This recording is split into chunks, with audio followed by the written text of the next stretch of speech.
Get your stuff and get out of my house. You can't do this! If you don't like living with us, you can leave, my sister said while she and her family lived in my house for free. I babysat her kids, paid the $1,500 bills. I slept at the hotel. In the morning I started packing their things. Well, let's go. My name is Lenora. I'm 35 and I run a small design agency that specializes in house and apartment interiors. I rent a small office in a business center where a few of my employees work full-time, but I mostly work from home.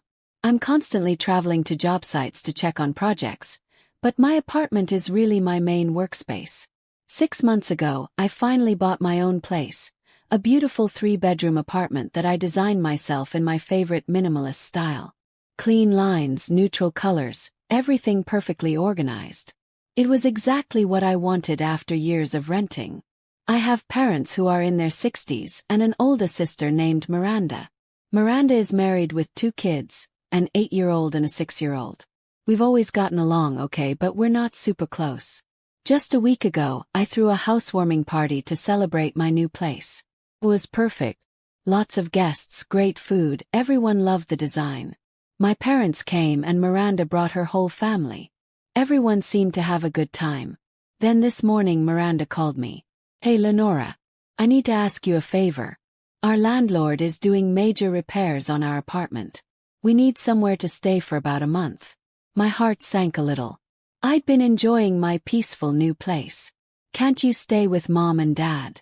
Their house is way too small for all 4 of us. Plus, it would take forever for me and Troy to get to work from there. Your place is perfect. 3 bedrooms, plenty of space. We'd only be there for 1 month, I promise. I really didn't want to do this. I'd gotten used to living alone, having my space exactly how I wanted it. But she was my sister, and it was only supposed to be a month. Fine, but you can only bring the essentials. Leave most of your stuff at Mom and Dad's garage or put it in storage. Course. Thank you so much, Lenora. You're saving our lives. 2 days later, a moving truck pulled up outside my building. I watched from my window as Miranda and her husband Troy started unloading box after box after box. When they got upstairs, my living room looked like a tornado had hit it. Miranda, what is all this? I told you to bring just the essentials. I know, but Mom and Dad don't have any room in their garage. And storage facilities are so expensive. We'll just keep everything neat and tidy. The boxes were stacked everywhere. My beautiful minimalist living room looked like a warehouse. Where is everyone going to sleep?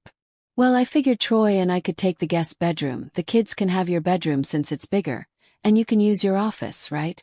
So, I moved a cot into my home office and gave up my bedroom to her kids.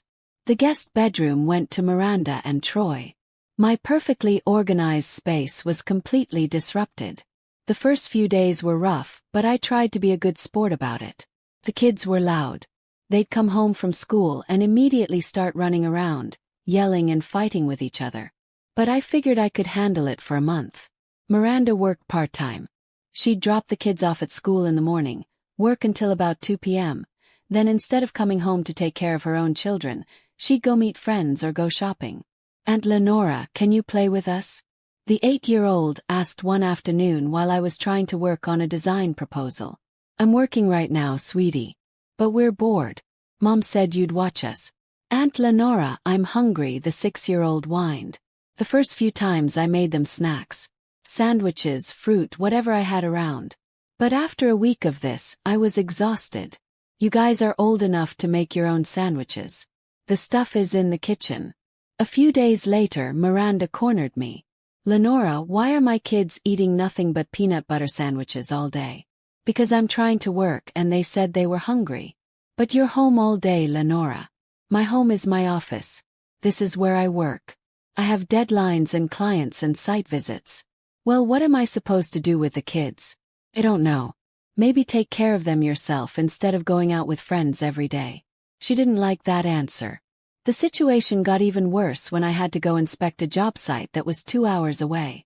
I told Miranda the night before that I'd be gone all day. The next morning, as I was getting ready to leave, she started freaking out. You can't leave. What am I supposed to do with the kids? Take care of them. They're your kids. But I have plans to meet Lisa for brunch. Then cancel your plans. That's not fair. You're being selfish. Miranda, I'm going to work. You know, the thing that pays for this apartment you're staying in for free. She threw a complete tantrum, but I left anyway. I had a job to do. When I got home that evening, I found my parents sitting in my living room watching TV at full volume. Both my mom and dad are a little deaf, so they always have the volume cranked up. The kids were running around screaming. My parents were yelling at the TV, and Miranda was on the phone with someone, laughing loudly. Hi, Dad. What are you doing here? Miranda called us. Mom said she needed someone to watch the kids since you abandoned them. Abandoned them, right? I went to work. Well, we're here now. Don't worry about dinner. I cooked. That was actually nice. Mom had made a big pot roast with all the sides. It was the first decent meal I'd had in days. But now, instead of just dealing with Miranda's family, I had my parents coming over every day to babysit.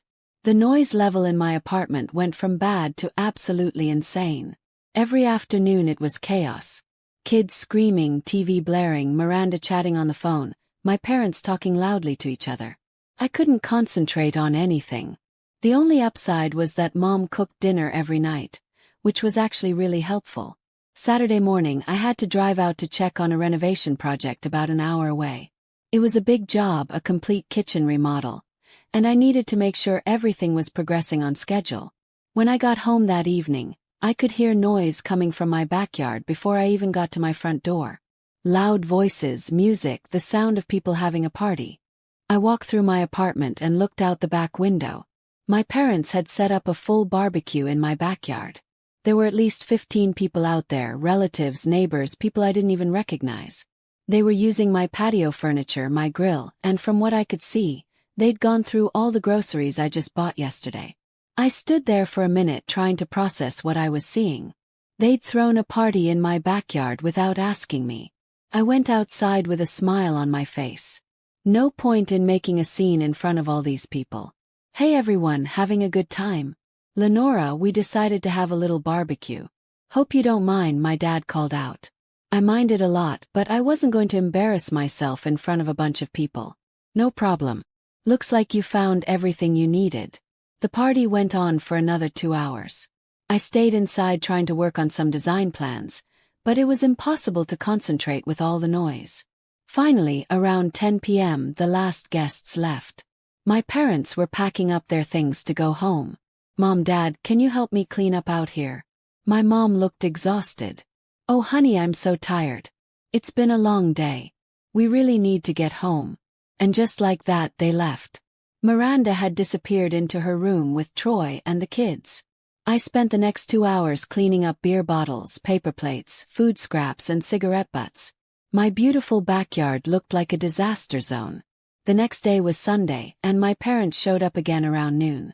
We're here to watch the kids while Miranda goes grocery shopping, Mom announced. Actually, I need to talk to you about yesterday. You can't throw parties in my house without asking me first. Dad looked offended. Oh come on, Lenora. We were just having a little fun. You're such a loner. Sometimes you need some cheerful company around here. I don't want any more parties here. You're being ridiculous, Mom said. Miranda came out of her room. What's going on? I'm telling Mom and Dad no more parties in my house. Lenora, they're just trying to have a good time. You're being really uptight about this. It's my house, Miranda. And speaking of which, your month is almost up. When exactly are you moving back to your apartment? Miranda got really quiet. Troy suddenly found something very interesting to look at on his phone. Well, the thing is, we gave up the apartment. The rent was going to be really high after the renovation. We decided it wasn't worth it. We're looking for somewhere else to live. I felt like I'd been punched in the stomach. When were you planning on telling me this? I'm telling you now. Look, if we stay here for a couple more months, it's not a big deal, right? My parents were nodding along like this was perfectly reasonable. Miranda, you told me 1 month. 1 month. Plans change, Lenora. That's life. I went to my office and grabbed my laptop. I called my friend Carter, who's a real estate agent. Carter, I need you to send me rental listings for 2-bedroom apartments in the area where my sister used to live right now. Sure, Lenora, give me 10 minutes. I went back to the living room where everyone was staring at me. What are you doing? Miranda asked. Getting you apartment listings. My phone dinged with an email from Carter. I forwarded it to Miranda's phone. 23 available apartments in your old neighborhood. Start calling. Lenora, you're being crazy. Or family. Family doesn't lie about how long they're staying. Family doesn't throw parties without permission. Family doesn't expect me to be a free babysitter while you go hang out with friends. My parents looked uncomfortable. Dad cleared his throat. Maybe we should go home today. Let you all work this out. After they left, Miranda and Troy went into their room and stayed there for the rest of the day. I could hear them arguing through the walls. A week later, I got my utility bills in the mail. My electric bill was usually around $120. This month it was $315. My water bill went from $50 to $110. My gas bill tripled. Then I calculated how much I'd spent on groceries. Usually about $250 a month for just me. Last month, I'd spent $950. And that didn't even include all the stuff my parents had used for their barbecue. That evening at dinner, I made an announcement. I've been looking at the bills. If you're not moving out next month, we need to make some new arrangements. You'll pay me $1,200 a month rent plus half of all grocery costs. Miranda nearly choked on her food. $1,200. Are you insane? That's what it costs to house 4 extra people. We're not paying you rent, Troy said. Or family. Fine. Then you have exactly 2 weeks to find somewhere else to live. After that, I'm changing the locks. They stormed off to their room and slammed the door. The next day, my parents showed up and immediately started yelling at me. You can't throw your sister out on the street, Mom said. She's not on the street. She has options. She's just choosing not to take them. You're being cruel. I'm being reasonable. This is my house and I get to decide who lives here. We raised you better than this. You raised me to stand up for myself. That's what I'm doing. They left in a huff, clearly expecting me to change my mind. For the next few days, neither Miranda nor Troy spoke to me. Fine by me. At least the house was quieter. Then I had to go out of town for 3 days to oversee a project in another city. It was a big commercial job that required my full attention. When I got home Thursday night, I could hear music and voices before I even got out of my car. I walked into my apartment to find about 20 people having a full-blown party in my living room. What the hell is going on? Everyone needs to leave now. Miranda was clearly drunk. She stumbled over to me with a big smile. Oh, come on. Don't be such a party pooper. This is my house and I want everyone out. If you don't like it, you can leave, Miranda slurred. The whole room turned to look at me. A bunch of strangers in my own home telling me to get out. Yeah, this is our place now, some guy I'd never seen before yelled. Get lost. Everyone started laughing and cheering him on. I could have called the police right then. But I didn't want to escalate things in front of all these drunk people. I grabbed my purse and left. I drove to a hotel and got a room for the night. When I came back the next morning, the house was empty. There was trash everywhere. Beer bottles, food spilled on my furniture, cigarette burns on my coffee table. I spent the entire morning packing Miranda's stuff into boxes and suitcases. Everything they'd brought when they moved in, plus all the junk they'd accumulated over the past month and a half. I was methodical about it. Clothes folded neatly, kids' toys sorted, everything organized just like I would for a client. Around noon, I heard keys in the door. Miranda walked in with the kids, probably coming back from some errands. She saw the packed suitcases and boxes lined up by the door. Lenora, what are you doing? You can't kick us out. We have nowhere to go. You should have thought of that before you threw a party in my house and told me to leave. You have 2 weeks to find somewhere else to live, just like I told you. The kids were looking back and forth between us, confused and scared. I felt bad for them, but this wasn't their fault. Please, Lenora. Sorry. It won't happen again. You're right. It won't happen again because you won't be living here. She kept crying, but I'd made up my mind. The tears weren't going to work on me this time. An hour later, my parents called. I could hear them yelling through the phone before I even answered. "How dare you throw your sister out?" Mom screamed. I hung up on them. They called back 5 more times. I didn't answer. For the rest of that week, nobody spoke to me. Miranda and Troy avoided me completely. The kids stayed quiet, and my parents didn't come over to babysit. Honestly, it was the most peaceful my house had been in over a month. The following Wednesday, I had to go inspect another project about 3 hours away. It was a high-end condo renovation that one of my biggest clients was doing, and I needed to make sure the tile work was being done correctly. When I got home around 10 p.m., the house was completely empty. All of Miranda's boxes and suitcases were gone. The kids' toys, Troy's clothes, everything. They'd cleared out while I was gone. I walked through my apartment in amazement. My living room looked like my living room again. My bedroom was my bedroom. My office was just my office, not someone's makeshift bedroom. They hadn't left a note. They hadn't said goodbye. They definitely hadn't left any money to cover the extra utilities or groceries. But honestly, I didn't care. I was just relieved to have my space back. I spent the weekend deep cleaning everything. I shampooed the carpets, scrubbed the bathrooms, reorganized all my furniture back to where I wanted it. By Sunday night, my apartment looked exactly like it had before they moved in. For the next 2 months, I didn't hear from any of them. Not Miranda, not Troy, not my parents. It was like they had all decided to pretend I didn't exist. I threw myself into work. I landed 2 new big projects, hired another employee, and even started looking into expanding my office space. Without the constant chaos and interruption, I was more productive than I'd been in months. Then one Saturday morning there was a knock at my door. I looked through the peephole and saw my mom standing there with a pie dish in her hands. Opened the door. Hi, sweetheart. She handed me the pie. Your favorite strawberry rhubarb. I set it on the kitchen counter. What's going on, Mom? She sat down on my couch and looked around the apartment. Lenora, we owe you an apology. We kicked Miranda and her family out of our house 2 weeks ago. That surprised me. You kicked them out. We couldn't take it anymore. Miranda would drop the kids off with us every morning and then disappear for hours. She'd go meet friends, go shopping, whatever. She never helped around the house, never bought groceries, never cooked meals.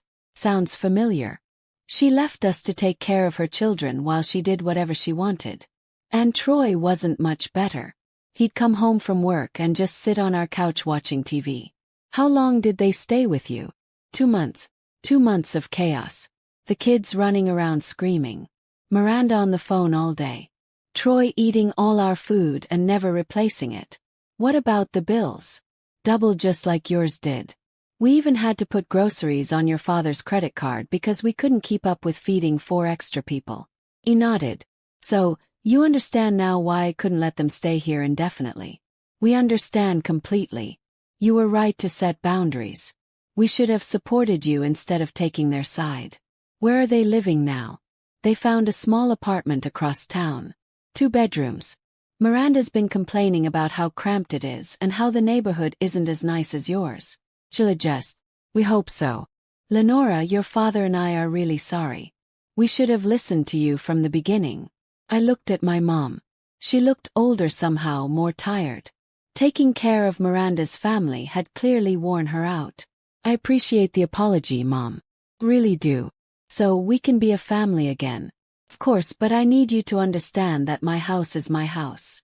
No more assuming you can throw parties here or make decisions about who stays over. Absolutely. We completely understand now. And what about Miranda? Mom's face fell a little. She's still angry with you. She blames you for their housing problems. Says you forced them into a bad situation. Mom, she lied to me about giving up their apartment.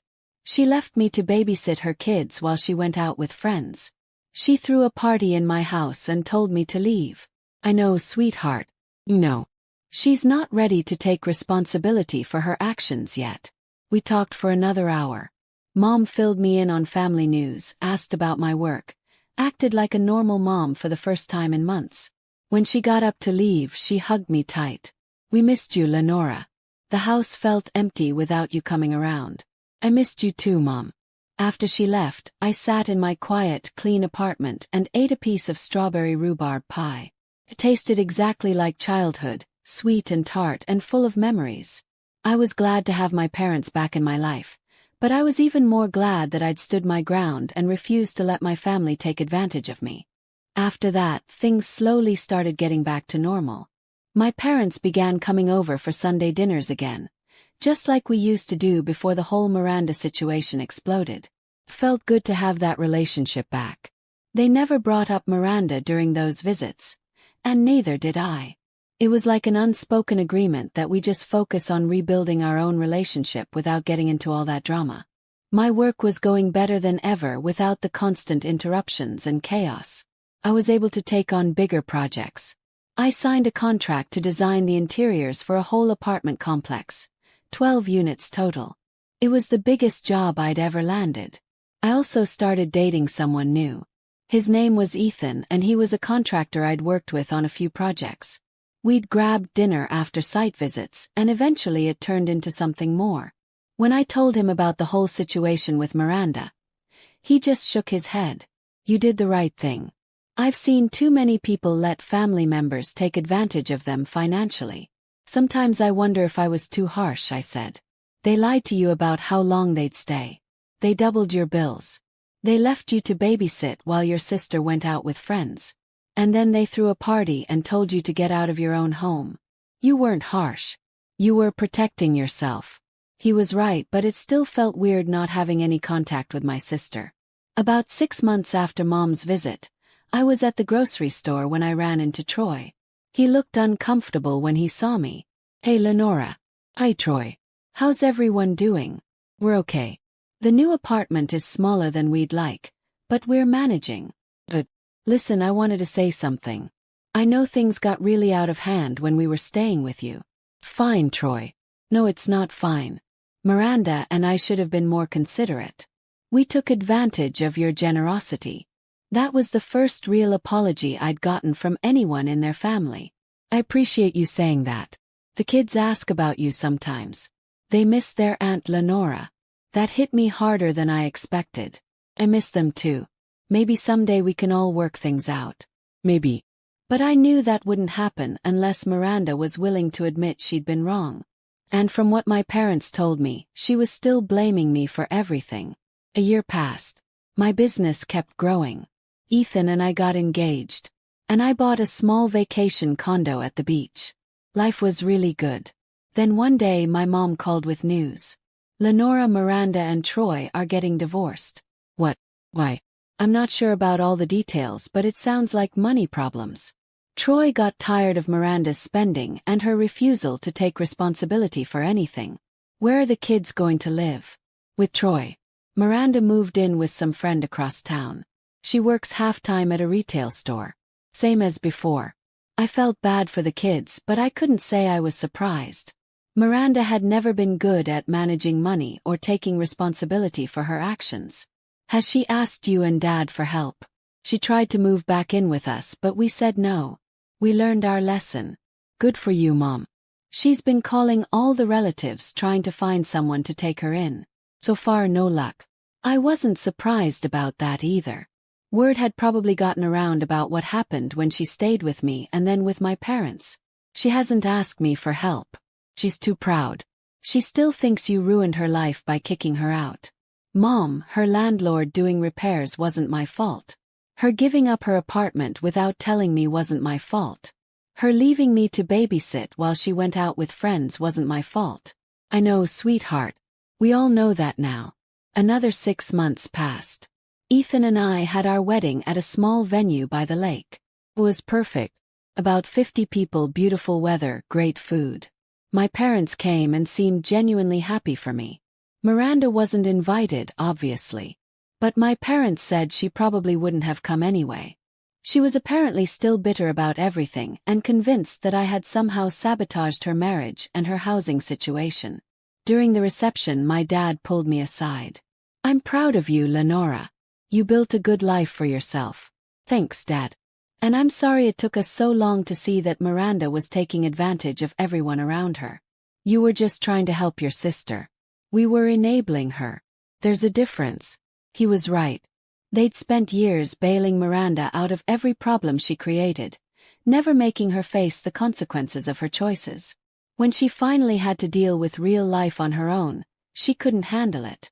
Now, 2 years after the whole mess started, I was sitting in my beautiful, peaceful apartment with my husband, running a successful business, and maintaining healthy relationships with the family members who actually respected me. My phone buzzed with a text from my mom. Miranda got evicted from her friend's place. She's asking if she can stay with us again. I texted back, "What did you tell her?" We said no. We're too old for that kind of chaos. I set my phone down and looked around my living room. Clean, organized, quiet, exactly how I liked it. Sometimes people think that cutting off family members makes you a bad person. But I'd learned that you can't help people who don't want to be helped. And you can't maintain relationships with people who only see you as a resource to exploit. Miranda made her choices and I made mine. I chose to protect my peace of mind, my home, and my financial stability. And I'd never regretted that decision. Some families are toxic even when they're related to you by blood. The family you choose, the people who respect your boundaries and support your success, those are the relationships worth maintaining. I was living proof that you could be happy and successful without enabling other people's dysfunction, even when those people happen to be your relatives.